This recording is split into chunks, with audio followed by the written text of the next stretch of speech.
I want your focus to be on my voice. We're going to try to do a meditation. It's a really great one. It's not so difficult to do, so long as you have a pretty decent imagination. We'll start by pretending, or actually finding a beautiful place by a lake or a river, somewhere far from people, but you can still hear them in the background. Private so that you can concentrate, but not so private that you lose focus. Feel safe. So what you'll do, sit however you want to sit. It does not matter. Just make sure that whatever position you choose, you can sit like that for 15-30 minutes without moving. Readjustment's fine, but the less you have to readjust, the better. So the first thing we'll do is whatever position, pick good posture, very good posture. You can try taking a towel and rolling it, kind of like a Swiss roll, and sit on top of that. That makes for a good cushion. So once you find an upright position, or you can lay down, it doesn't matter. I want you to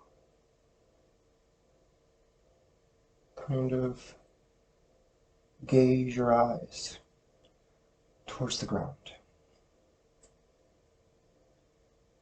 It doesn't matter what you pick up.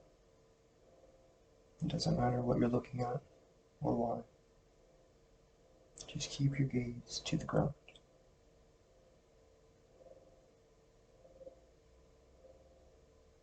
Now I want you to focus on your breathing.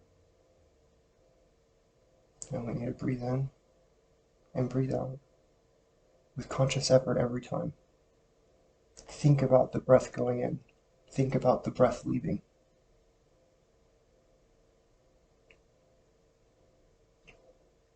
You can rock the body. You can let it twitch. You can be completely still. It's kind of completely up to you. What you're doing is kind of working yourself into somewhat of a trance. Some people it's easier to move around to do that subtly, and others it's better just to not move.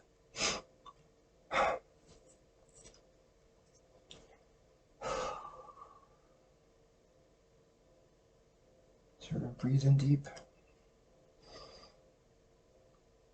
Exhale.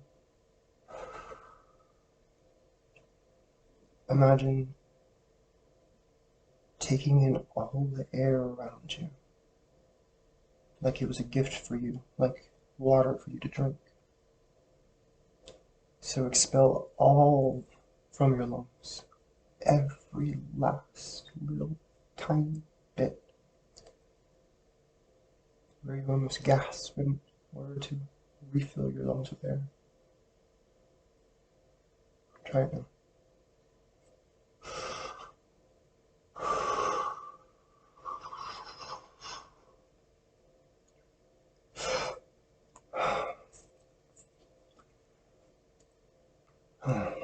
Oh, that's good.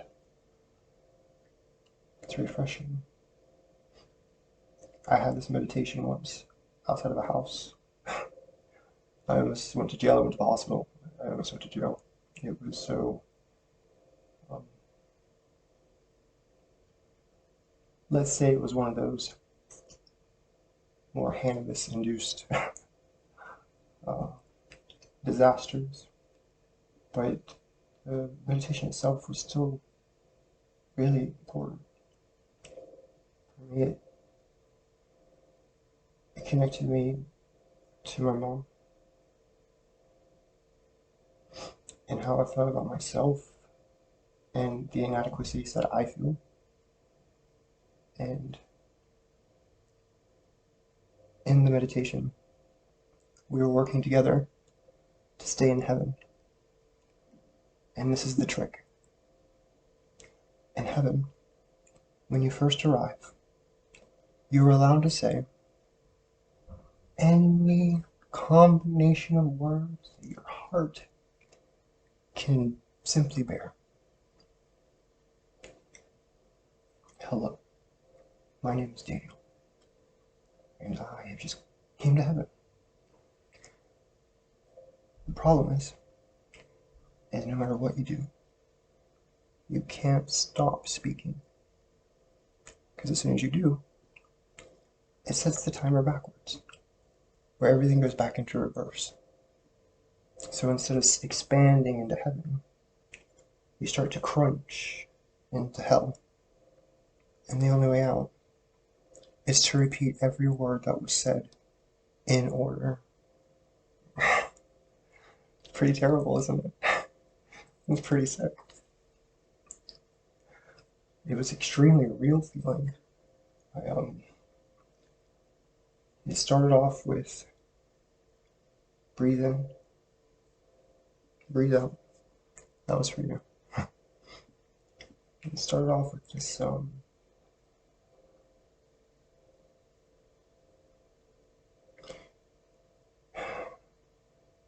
what would be the one natural thing that any living creature does at the time of their birth? We all gasp for air.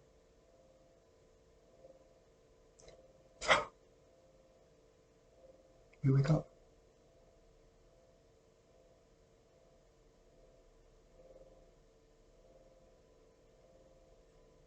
But it's kind of dramatic. But I also bet is if your consciousness stays with you,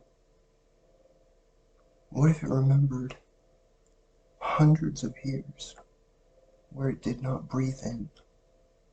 The body only pushed breath out. Oh man, that'd be torture. So that moment where you're pushing and it's time to ignite. Fill your lungs. Let it fill your lungs and your body like water, cold water.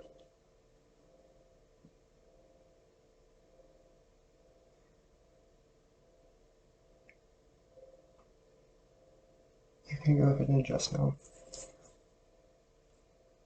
Make sure that you're staring at the ground, eyes closed or gazing. You want to focus on not my words, because as you notice, my words sent you on well, anyone's words really, send you on a trip of all over the place. And the temperament is somewhat aggravation when someone's talking while another person's meditating. But the idea behind it is to help so that you let it go. Change your temperament. Hear the words that are coming out of my mouth. Search for any significance to what you're doing right now, to the words that I've just used. If you can use it, keep it. If not, let it go. And don't think about it ever again.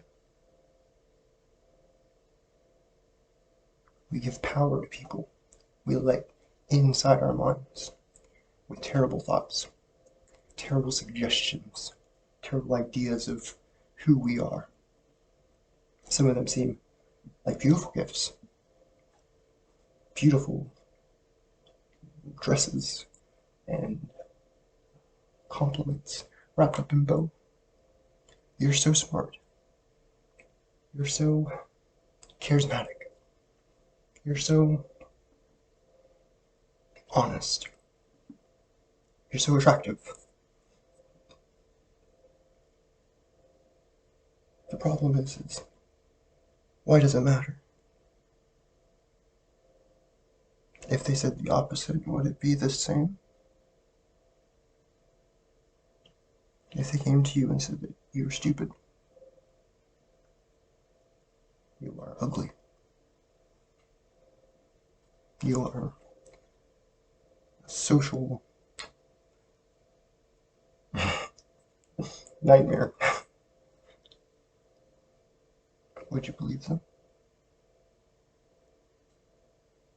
Probably not. So why believe the good things out of their mouths? Because I promise you all they're doing is building it up so they can take it away later. Accept nothing for free.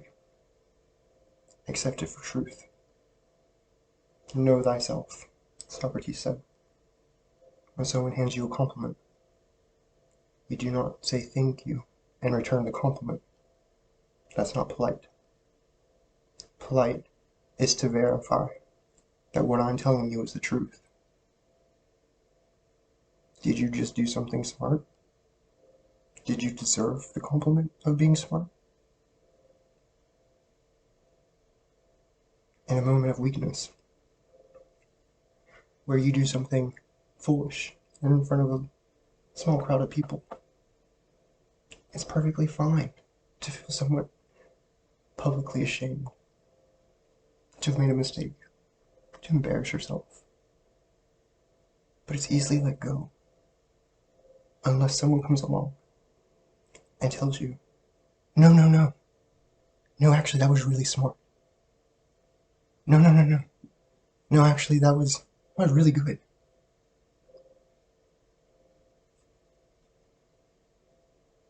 Do you believe them? I used to. I couldn't imagine a person capable of doing such a thing who would have the time and energy. I realize my mom was one of those people, but in the best way possible. She might have built up a false ego, but she gave me something that no one else did, and that was protection. She allowed me to see it for what it is.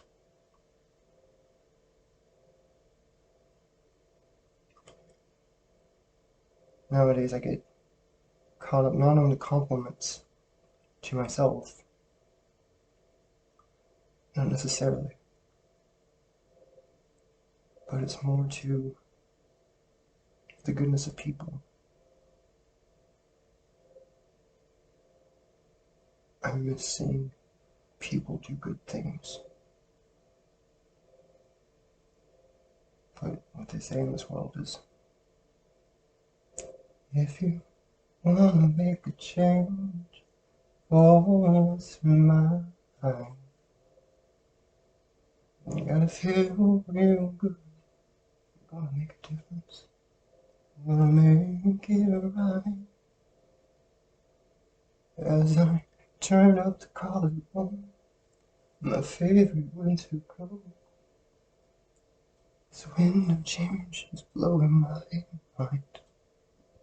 I see the kids on the street, but I know to me, who am I to be blind? Pretending not to see the enemies. I'm starting with the man in the mirror, not asking him to change his ways. It's really subtle when you're like an airboat operator or any kind of machinery. When you're dealing with a either large tool with very specific ends or what have you, uh, the smallest detail changes everything. Like a forklift. I remember the first time I learned how to drive a forklift, it was terrible. I wrecked that bitch into everything. Oh my god, everything. Much rather than knock over the shelving, but it was fun. Anyway, it's kind of like the forks themselves. When when you meditate on your body and what you want to do with it, you have to think very specifically, where is it that you want your body to be? And don't lose that image in your mind. Because to know thyself is to know where you are at all times. And if you forget, because of the numbness of your skin, that your hands are sitting right there on your lap,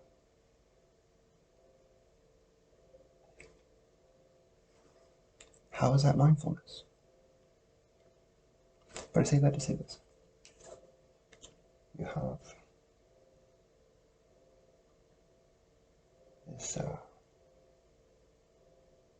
this notion that through things, using meditation or prayer, using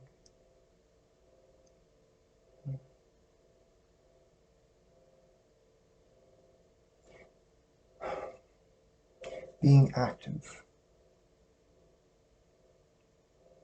keeping a positive attitude, and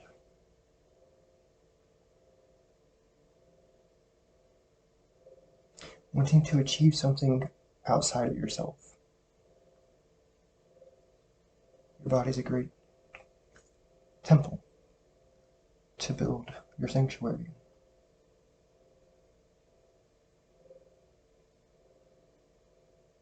You have to go in as you sit there, gazing at the ground. Maybe you're passed out, I don't know. But as you sit there, think about the body, developing walls of protection. What does it protect? See, we make things so complicated by asking people, what do you want out of life? It's a stupid question. I've never lifed before. I've never been to this restaurant. How do I know what I want if I've not seen the menu? Oh, you don't have a menu? Well, then this is going to be awkward. What can I get? And that's the problem, is that there's so many things you can get. So many things. Too many things. It's crippling. Having too many options and not enough. I mean, I promise you eventually you'll make decisions, but deciding for you what you want takes away the experience. Takes away from the magic of life to bring something to you. It's destiny for it to work, for faith and that place where free will and willpower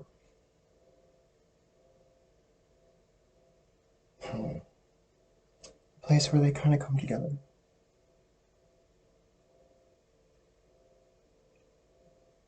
Where you don't really have a choice.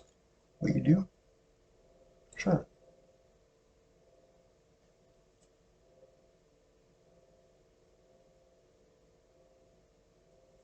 That doesn't feel very much like liberation.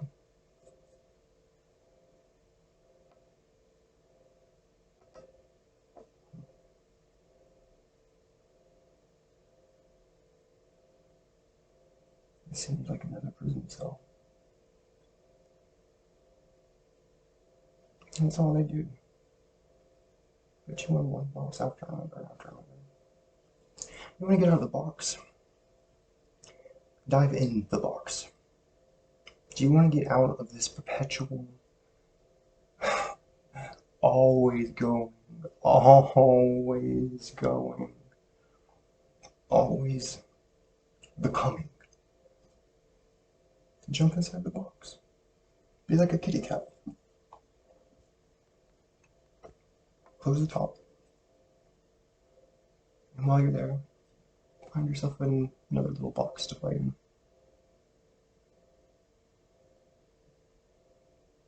And then maybe you'll find another box, and another cat. And there'll be two cats, two gatos. See, for me, expanding myself outwards, pushing my vibrations, my essence, my vibe, my ego, my whatever you want to call it, life force, pushing it outward from me does not make me take up more space.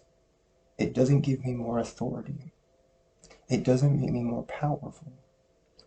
It doesn't do anything at all. It's not like real estate. The more land you buy, the more physical area is yours, the more valuable it is. It's the opposite. What's very valuable is what's inside your mind, which is so small. I dare say I don't think there's a box I've ever seen that wouldn't be described as entirely too large for it.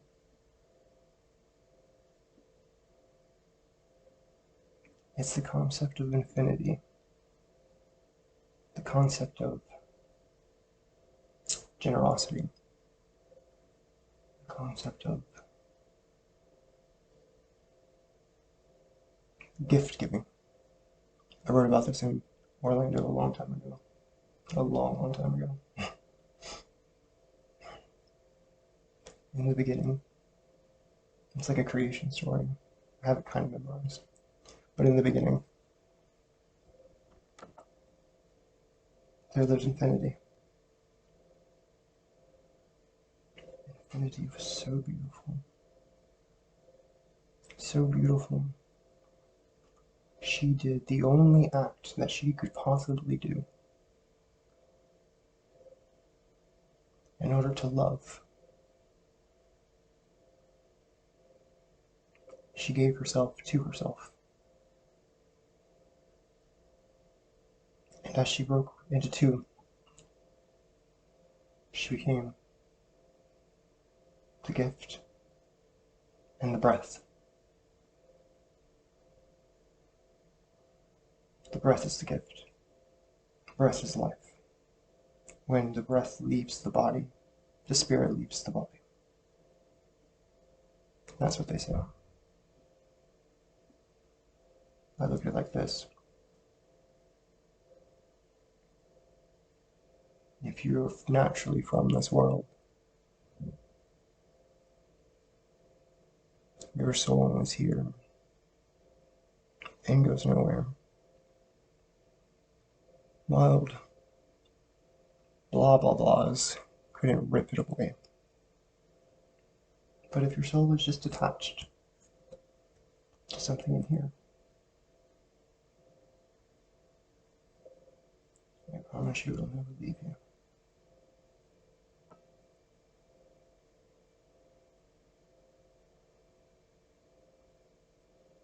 So the idea is that infinity created gift giving, the first act of love, by giving herself to herself.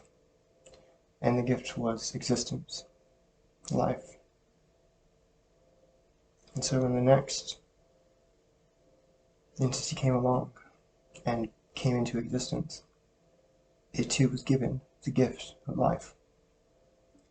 There are no whatsoever at all recorded now or ever in all of humanity that suggests that there was anything you had to do to get that invitation and to receive your gift.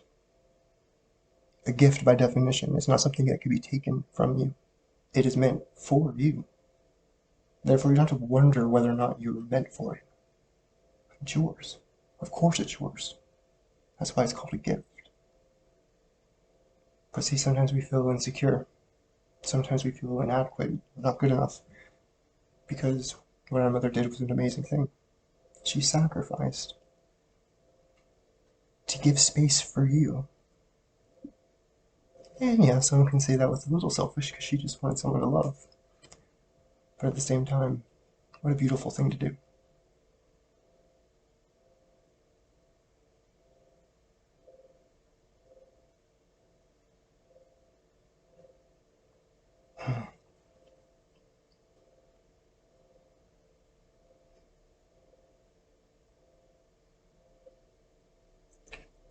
I don't remember how the rest of the story goes, unfortunately. That email is long lost. Well, actually, my mom has most of my writings. Tons. Boxes and boxes and boxes.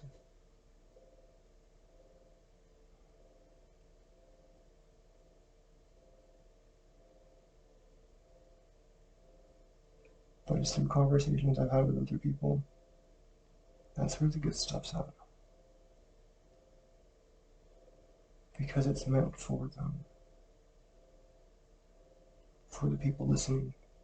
What you're hearing is meant for you. How crazy is that? I mean, maybe no one can hear me. Probably not, considering the camera's on. But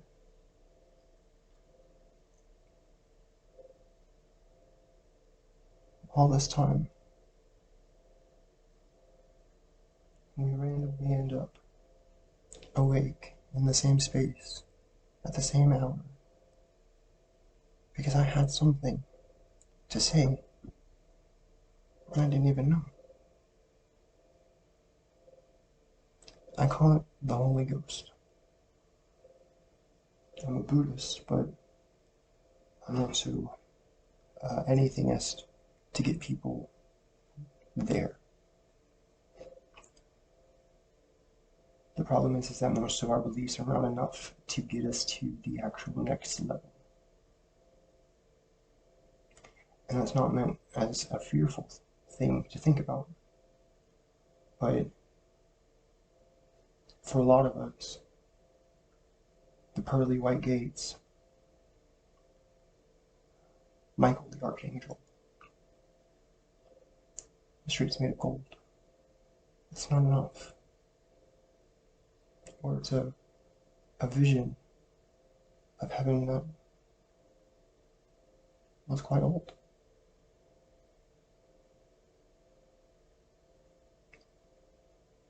In Florida,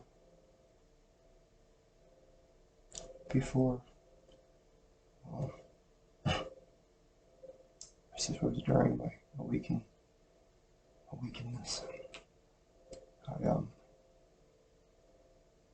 I got to experience what a multiverse would look like. It's a theory in science that suggests that there's not just one universe. Doesn't matter. You can do a multiverse, you can do multi-galaxies, multi-planets, whatever you want. Just know that there's a place that you can't go and that you can't leave that's meant for you. And in that space, you're given free reign to do what you were intended to do. And I say that not with, I don't believe people have purposes, things that require them to go through life. Because again, when in our creation, do you remember sitting down with someone and saying, thank you so much, I appreciate the journey. Now that I'm here in existence, I am going to dedicate my entire life to working, or going to school, or some type of institution, where I'll have to pay for that. Seems kind of silly, right? I mean, sure, not everyone has to go the traditional routes.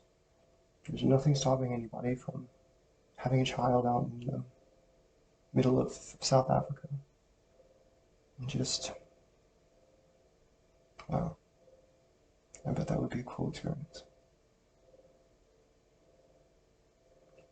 But the thought is this, is that when you are done with this life, you move on to the next, which is yours.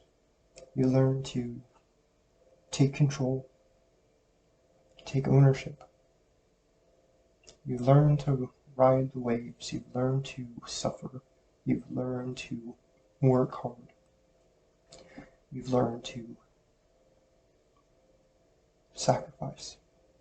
You've learned a lot of negative things, but they also inspired a lot of really good things. They made you a pretty good person, I hope. I hope you took from those experiences something that made you not just better, something that made you something you were never going to be capable of being without. So important, so powerful, and so good. Because I think that anyone would have to be made to suffer for any reason I don't like. So it's time to pack up and you jump on this kind of front porch looking thing, and it's got 3 stairs. You sit down on the 3 stairs and you look out, and all of a sudden what was day is now night, and it's beautiful. It's the perfect temperature. The sky is so clear, and it's like the perfect kind of combination of like sympathetic kind of chirping and riveting. And I'm thinking of a place in Florida. And then you notice something that kind of strange happens. Time's looping. It's not moving forward.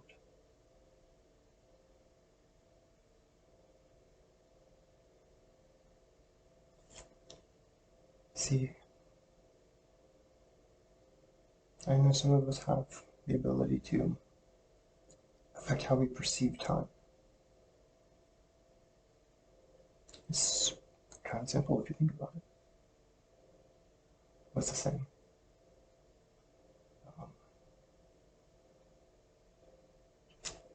What is it? All good things? No.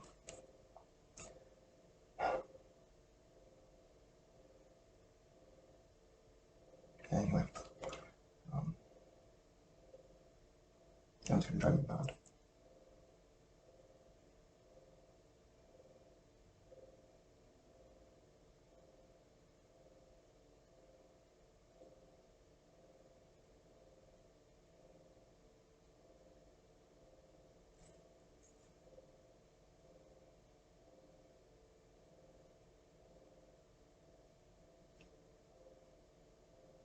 Time flies when you're having fun. Thank you, whatever inspired that. I appreciate that. That's another thing too. When you get better at meditating, you'll soon realize that your subconsciousness is not something that you're not in touch with or that you're not actively using. It's just you don't know how to use it, or you don't really have a reason to use it because it's kind of like a sixth sense. Like they say, a gut feeling, but that's still uh, a physical touch, in my opinion. This is something else. This is like, you know, when your girlfriend is pissed off at you, and you look at her, and you make eye contact, and you can still tell she's pissed. And all you have to do is just flash those eyes and make that smile. It is guaranteed she will not be happy about it, but she'll be much better off. And she'd be thankful for that. And she shows that in gratitude by smiling. She's angry that it worked, but she'd rather that than the frown. That's why you smile, by the way. I don't know if anyone realizes that. It's not so that it's embarrassing. I promise you, if it was embarrassing, I would never do it. I would run from it. I'd turn red. But for me, I always smile. I think there's a word for that. Anyway, the smiling is the same type of connection you need with someone in order to know that they mean you no harm, that this was all in good fun.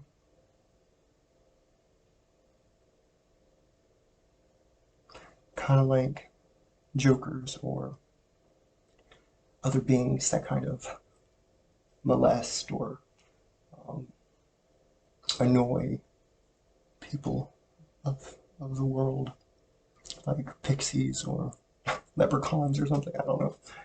Um, that idea is it's mischievous. It's menacing.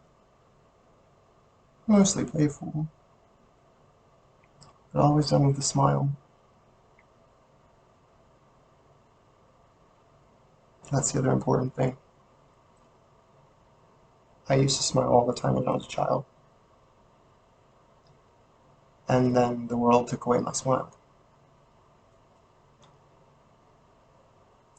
Well, it didn't take away my smile, I suppose, but it gave me nothing to smile for. So when I found my smile again, I decided to punish the world, and I won't share it with it. Not freely. I'll have to sneak it out of me. Public events, large groups. But my smile is now intimate. It was meant for me and one other person. When I look at you and I smile, I approve. I find pleasure, safety. It is a way of communicating to another person. Thank God. I feel safe. And I'm glad that you're here.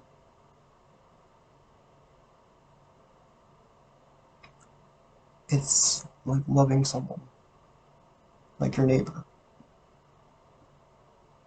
Just showing them one little smile could change everything.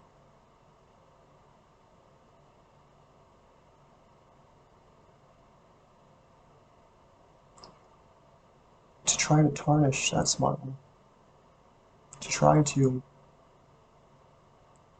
take the trust that someone puts in their smile and defile it, abuse it. I don't say it's wrong. I ask why. What's the point?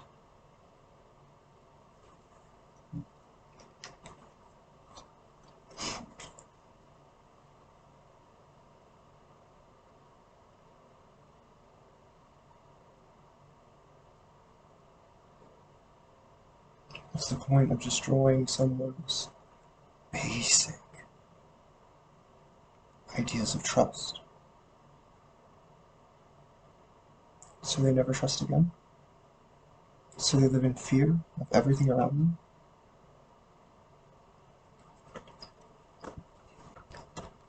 I'll say this. You can take everything I have, every word I've said, you can manipulate, and you can do your damnedest. But the one thing that you will never get is my submission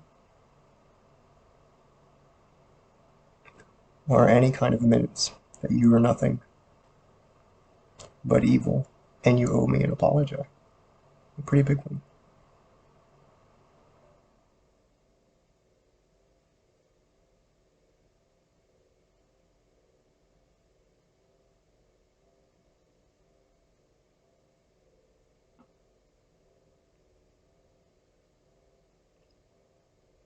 I couldn't imagine hiding the world from anything new living. Even with a dog or a puppy, the first thing I want to do is go play and explore. Show it the world. shows unfortunate limitations, but also it's unbelievable freedom.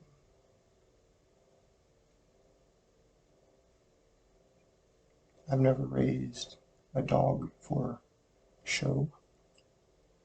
I've never raised well, I guess I never raised anything. Raised chickens, rabbits, suppose.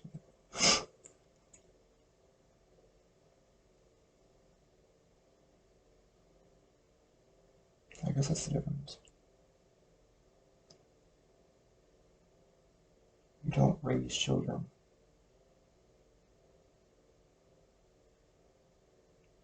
You don't parent children. You don't grow up. You're not born.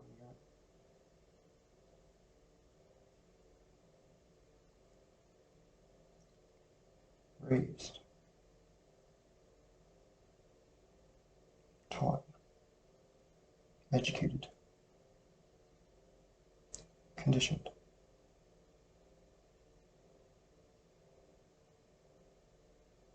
And having no other alternative. What are the options? It's like circumcision. No one ever gives the baby, well, that's not true. The right thing to do is to give the baby choice. But we haven't done that in a long time. We've not done that many times.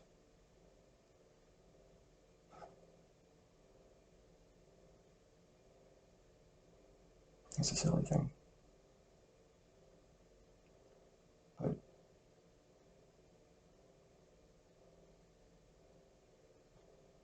they really do take it one little piece at a time.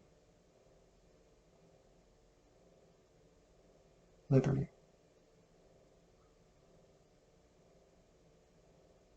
Blind. So blind. Not only do they take it so peacefully, so innocently, but you help them out the door with it.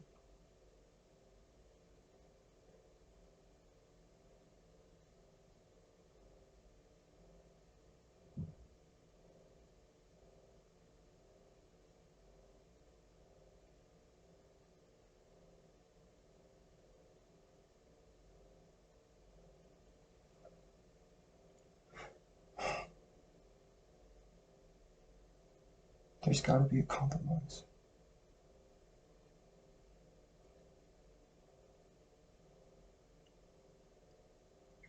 I suppose if you're looking at a multi-billion-dollar industry,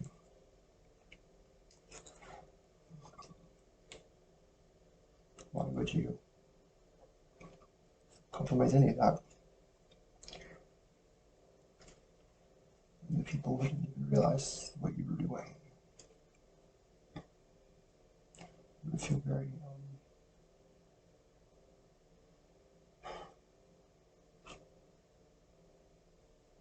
violent, very confrontational to bring it up. Because they know what you do.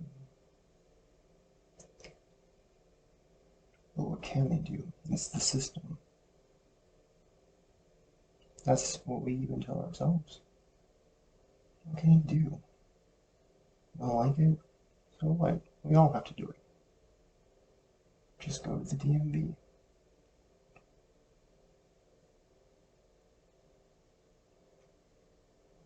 Always kind of like annoyed though.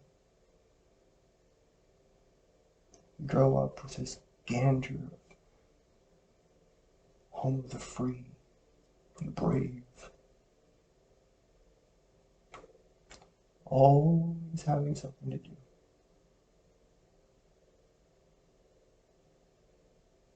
Always something to fulfill, to keep it.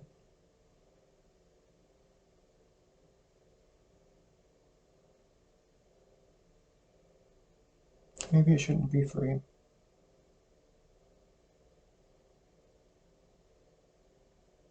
Maybe this is the cost that everyone decided is appropriate.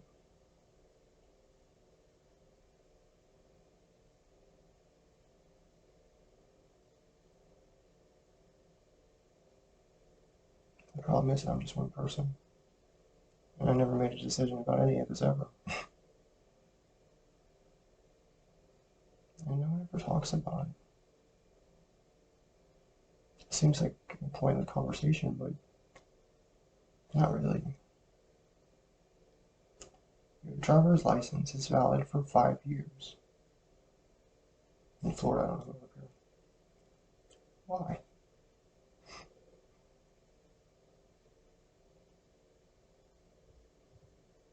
I can literally get it renewed with the same photo. So it's not like it's updating the photo.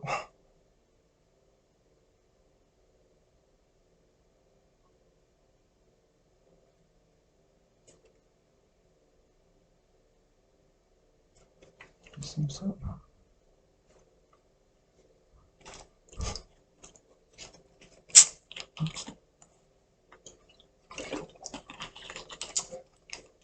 I was watching these TED Talks all day. All day. Till now. I'm so tired. It's ridiculous. But it was well worth it. Because I had discovered some very useful information about mental health, specifically addiction, which has always confused me.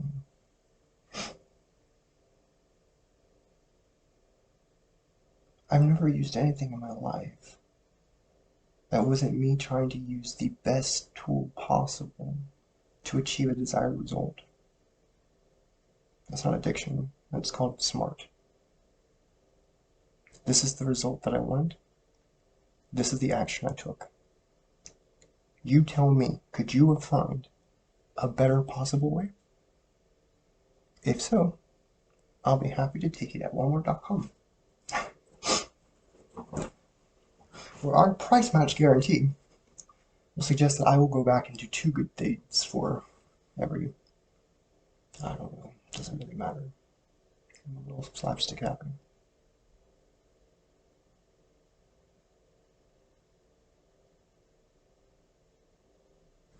Addiction makes no sense because there isn't anything on this planet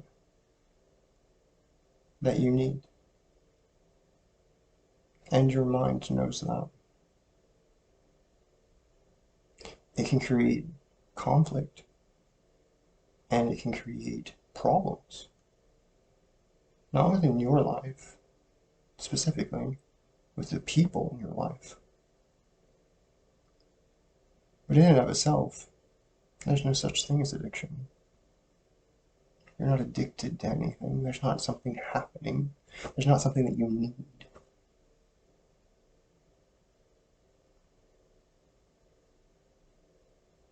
Because even in the moment where you're desperate for it, but you know you're just desperate for it, so that you can have that confidence in doing it. That's the guy hiding in the curtain. That's the laws. Say, pay no attention to the man behind the curtain.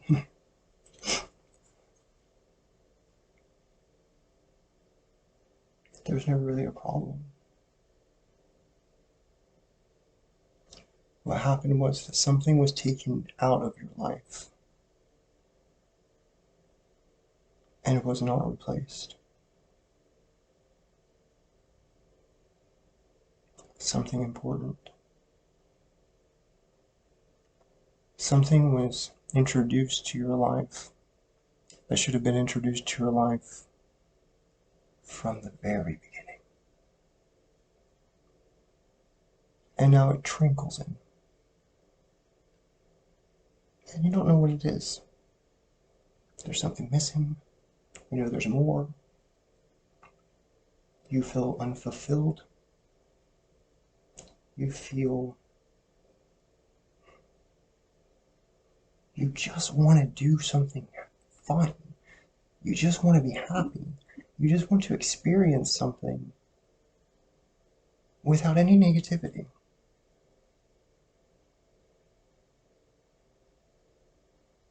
And then you wonder, why didn't I always feel this way? When you're a kid, don't think about stuff like that. When you're a child, you don't think about the types of things that life withholds from you. It's kind of like a golden corral. You're gonna get what you're gonna get today. And for the most part, that's how I grew up. We were satisfied with that. Or could transform it into something we could be satisfied with. It wasn't until the removal of ignorance or the introduction of reality, actuality, the introduction of life into your life, do you start then getting this craving that you can't describe? This urge that you cannot put your finger on. This constant yearning, desire, want. It's almost painful.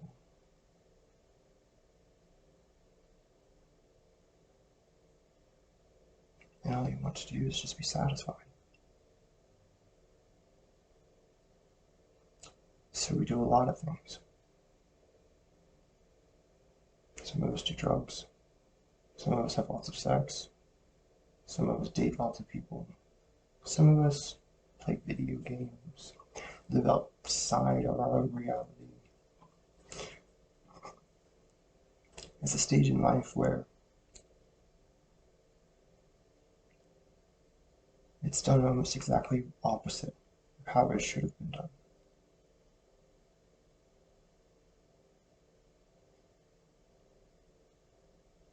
To block your awareness of those wants and needs. You're given the gift to feel them. And it's important to feel them first, so that you don't try to mislabel. And believe it or not, that comes full circle with this meditation. The idea behind it is that you don't lose the purpose for every single action. Every feeling has a reason.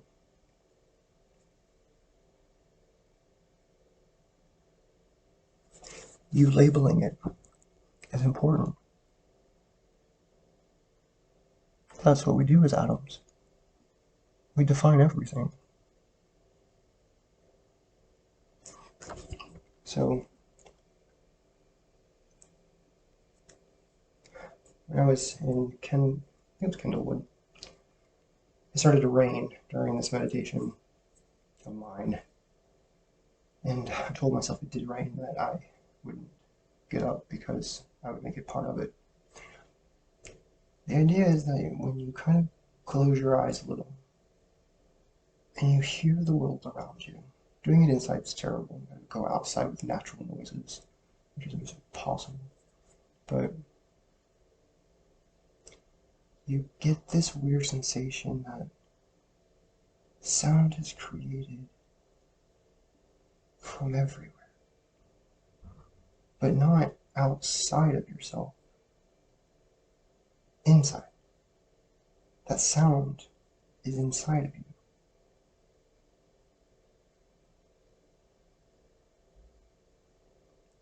You feel its bass. because it shakes you. It's part of you.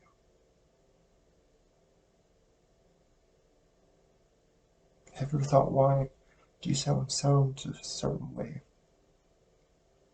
What's the most soothing sound? For me,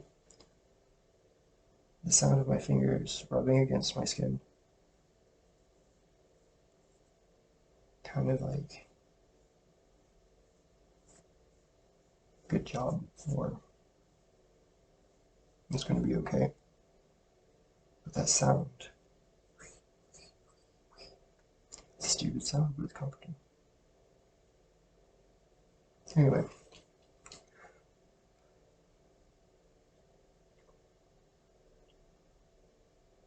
doing a terrible job.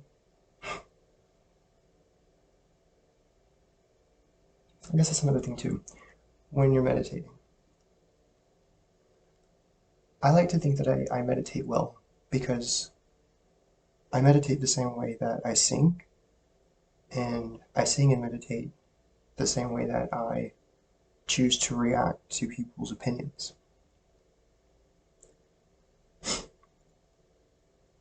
I might know that I mess up. I might hit a false note. I might think a negative thought that's toxic for my whole get up, right? Um,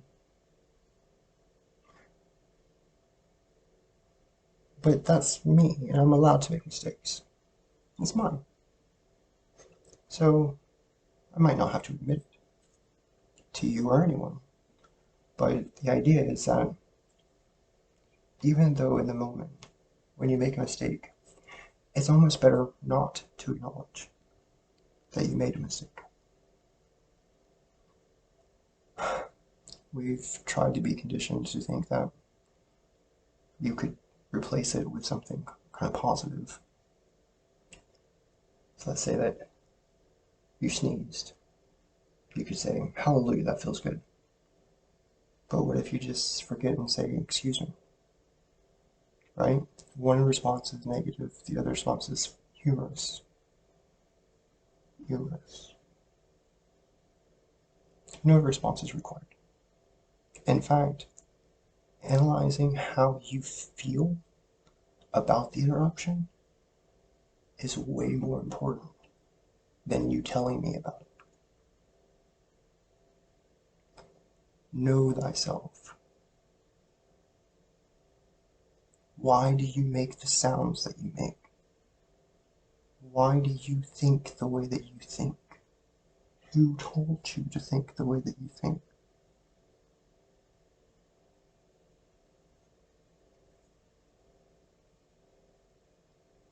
I used to look at my Facebook pages a long time ago. I was very opinionated. I was always polite, very nice, but opinionated. And I was reading through some of my responses of trying to unite people after an election that so many people found disappointing. And I found it odd that, like, most people just want conflict. Or maybe they expect something so much that they don't see that what's happening isn't conflict. They don't take a moment to say, oh wait, you're not attacking me. Oh wait, you're being very calm. You've not raised your voice one time. You've not made me feel small or belittle my opinions. You've not taken popular beliefs and crushed them so that you would adopt mine instead of those. But that just sounds like a lot of negativity. What do you get from that? What good comes to your life from me tearing it apart? My life was important. I was the only one who was allowed to. Tear it up like newspaper. Rip it to shreds. Because I wanted a new one. I wanted a different one. And I know that love is not something that I obtain to be in. Love is something that I obtain to continue. And so the idea of connecting with people like this, sharing ideas and thoughts, they're not about saying anything is right or wrong, or making anyone feel good or bad. If it makes you feel good, ask yourself why. Why do these words feel right? Why does it sound like he knows what he's talking about? If you think I do, right, then it's because you found truth in something that I've said. That's all. It might not actually be true, and it doesn't have to be. All that really matters is that it was true. It was truth. I guess that's the other thing I have to go into. So many people said so many, not bad things, it's just contradictive things, or things that take away from a simple process and make it a lot more complicated, you know? I bet you that I could take pretty much any person, spend 20 minutes with them, and have them in an enlightened Buddha, you know? Because it's really a simple thing. If your mind is prepared to do it, it's really simple.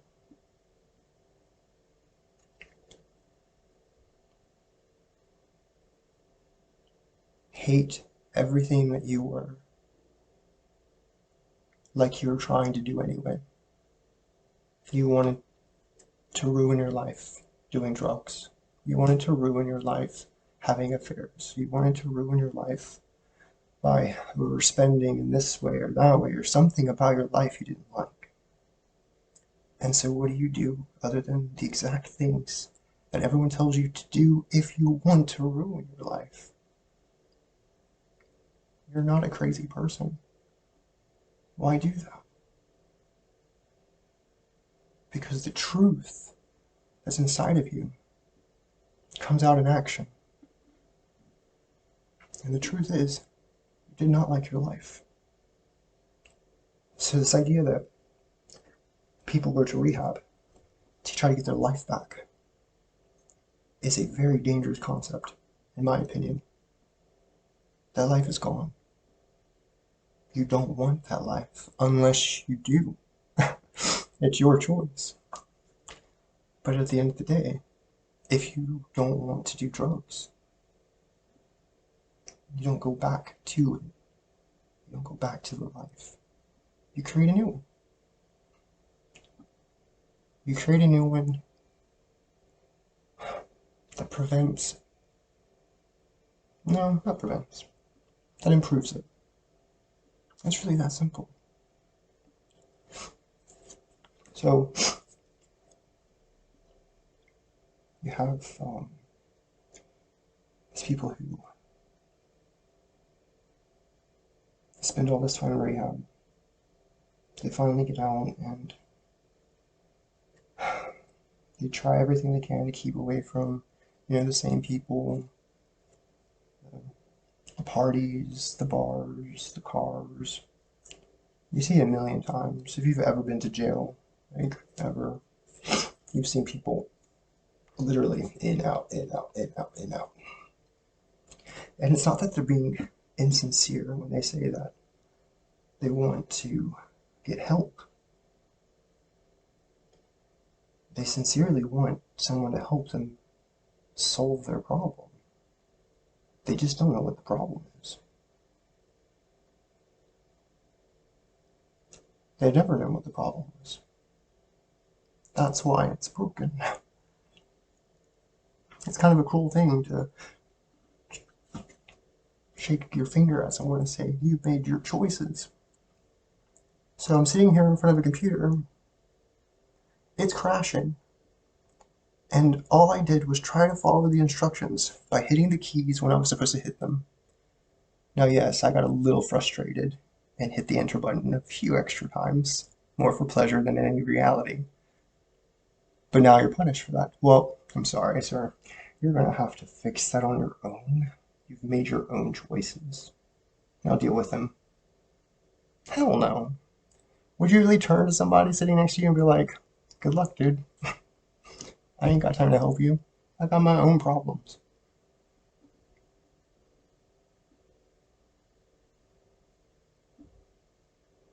We're really kind of cruel.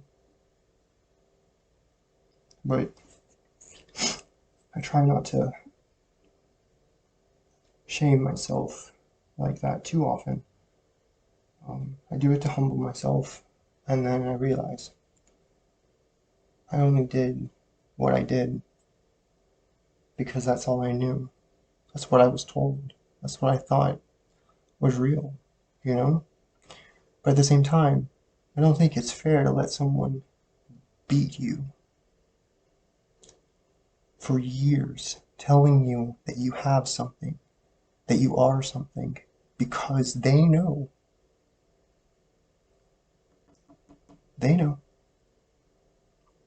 what you did and the consequences of that, and that it was your choice. Why would you want to do that to another person? If it were me, I'd just shut the fuck up. I couldn't sit there and say, damn, yeah, you made a lot of mistakes. A ton of mistakes. Like, this keyboard is like literally melting. Well, let's get you a new keyboard. Let me show you how to use it. Let me show you the intended purposes for things that are on this planet. And I will show you a person who is so fulfilled, so happy, so close to perfection that they need nothing. Not food, not water, nothing. Just to be. You've had religious scholars, leaders, for hundreds, thousands of years say it until they're blue in the face. Why don't you believe them? Those people had time to sit and think about the world around them. I, fortunately, have had a lot of time to sit and think. But the world now, it doesn't stop for stuff like that.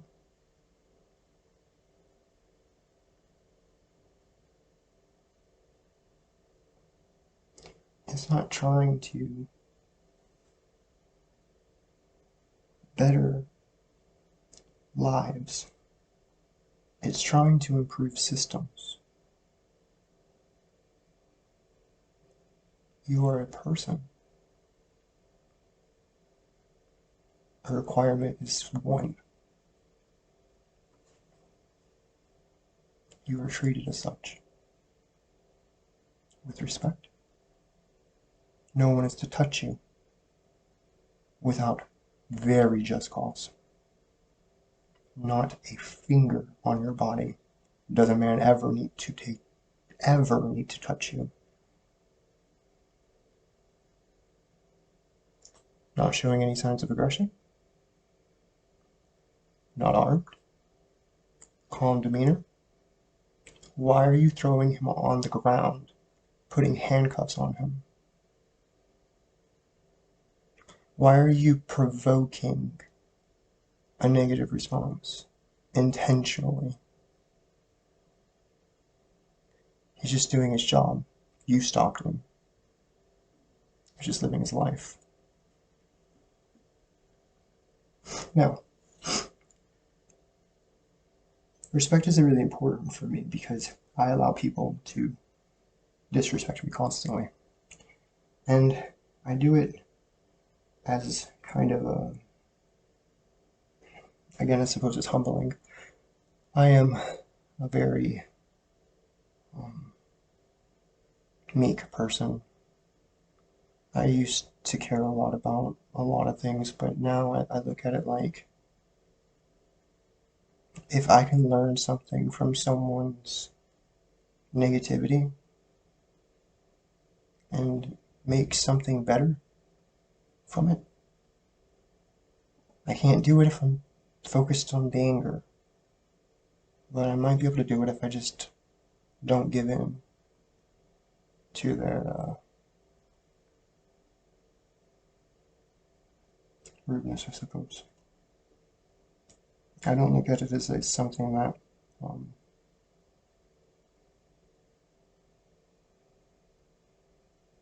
I look at it like this. I don't know to what extreme I'm allowed. See, that's the thing. Is the reality is I know what kind of world that I live in, and there are rules to my comfort. I am not free to feel pleasant at all times, and that's a problem. I should not be made to feel uncomfortable for 1 second by anyone on this planet, and it not be called harassment. But instead, it is constant. Now, do with what you will with the information that I provide. But think about the other people you might be doing that to.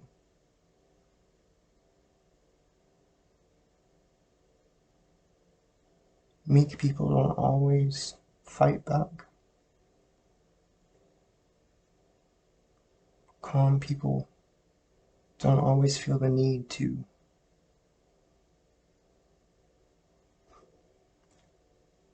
go into protection mode.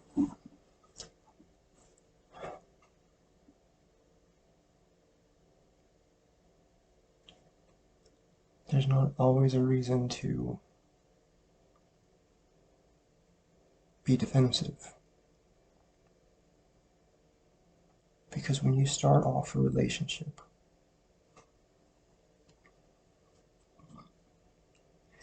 or a string of communication,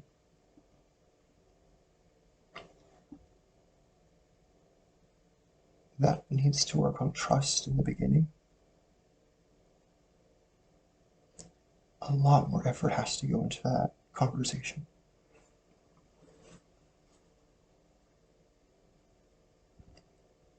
We should be able to trust our communities, the people around us. See, we have these programs in place that if someone does someone else any type of harm, either, I guess, in my day, it would be become the hero, protect them, or call 911, get them the help they need. But see, we don't recognize things like manipulation or condescending, manipulative, emotional abuse as abuse. One, because most of us experience it all our lives and we had no idea that it was even a thing that was happening. But two, it feels like it comes from people that are more than just bad people, you know? You expect things like to be robbed by someone who is desperate. You expect to get into a fight with someone who is belligerent. These things that you kind of expect, but I've not experienced a lot of. For me, I've experienced good people doing good things, but I've also experienced people abusing other people that never gets reported. And I think that needs to change.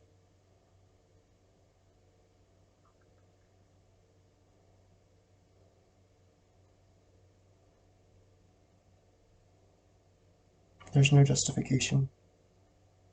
Not one I can think of.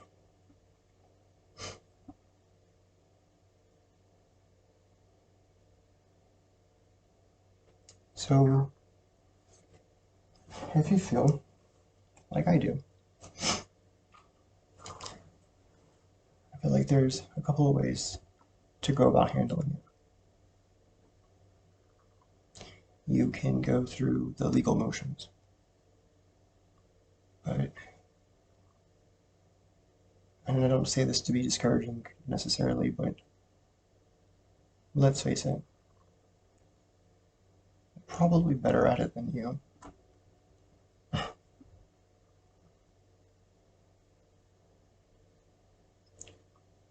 So how do you kind of take control over your life that you've never really had control over?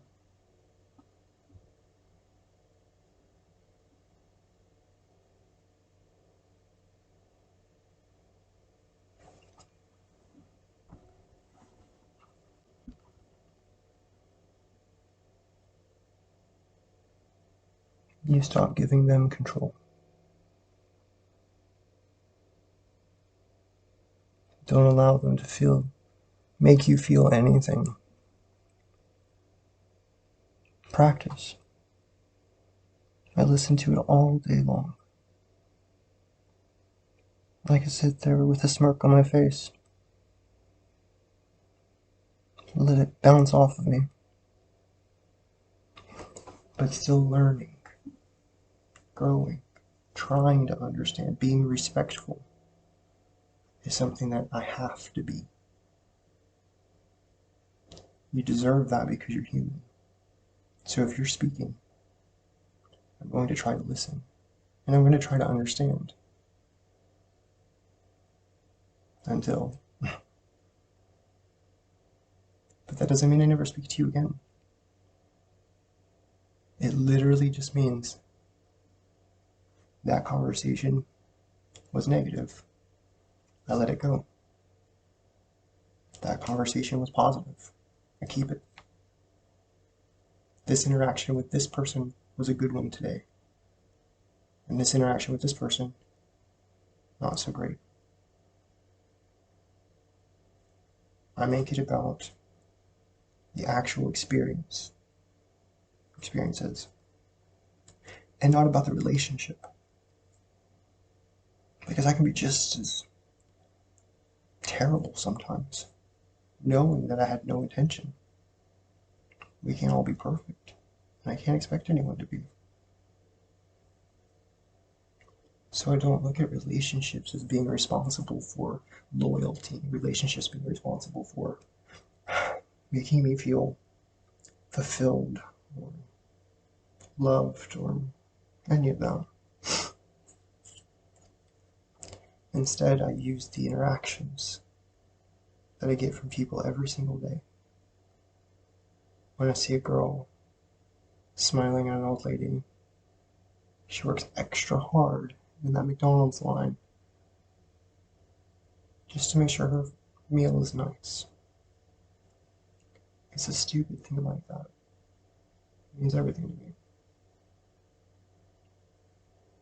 I feel special, taken care of. I feel like someone was thinking of me when I witnessed that.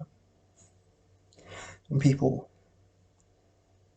talk about themselves and go on these long accolades of, I've done this and this and this, and I'm doing this, and I'm going to do this. Instead of getting jealous, just listen.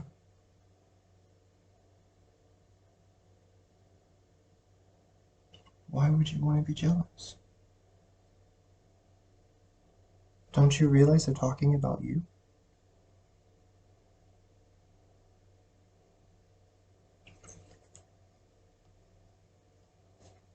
See, the world revolves around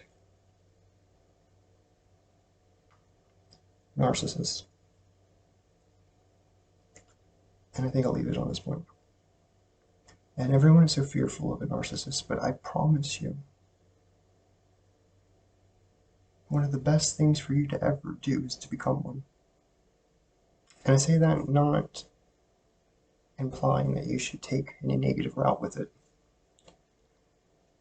but we seriously lack any kind of genuine confidence in some of us, right? Because we allowed others to build us up, to define us, to tell us what we look like and how we feel, what we should look like. Today I sat there as I took inward this idea of my chest being uneven and my eyes being crisscrossed. So what?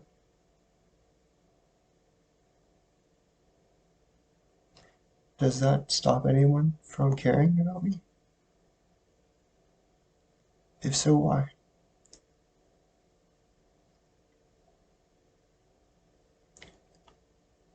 See, if I'm around a person who looks at me and says that I change how I feel about you when you change the way you look, I have just entered into the most shallow relationship ever.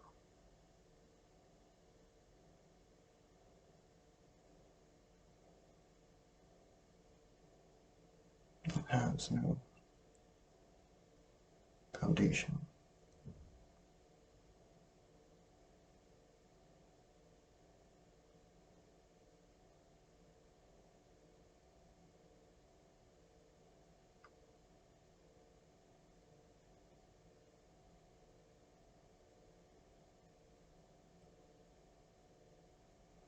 Talking about yourself in a negative way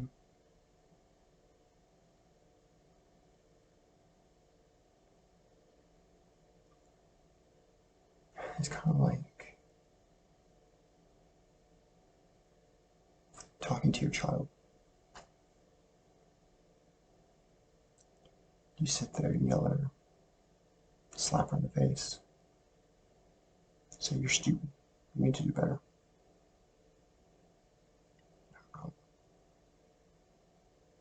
Do you get frustrated? Sure.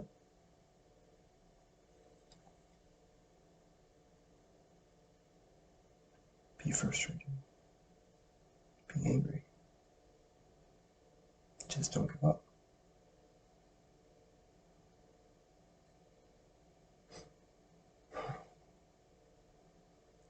Man, there's so many videos.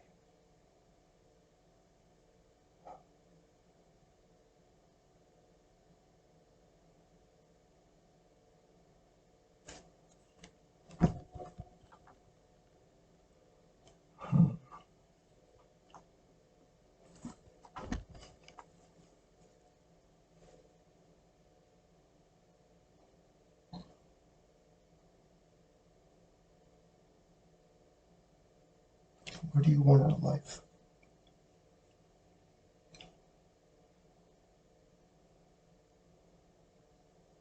It's a question I heard a lot yesterday. What do you want out of life? I don't want anything. I really don't.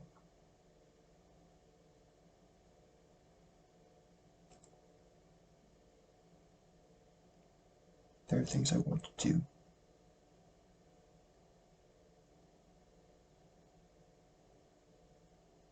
That's it.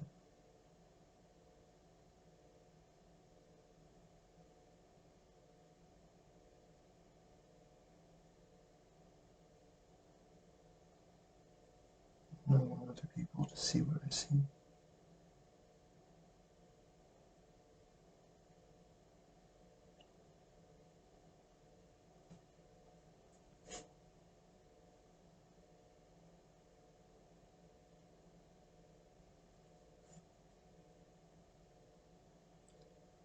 If I knew how much torture was met testing me, I would be so proud that what I have said is true, and it works so well.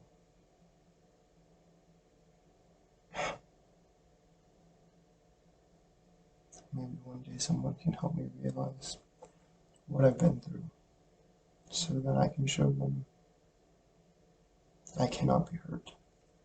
I can't be harmed. I mean, sure, I can be hurt.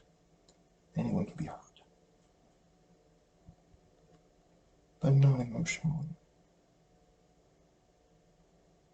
They get no more of my tears. You do. They get no more of my fucks.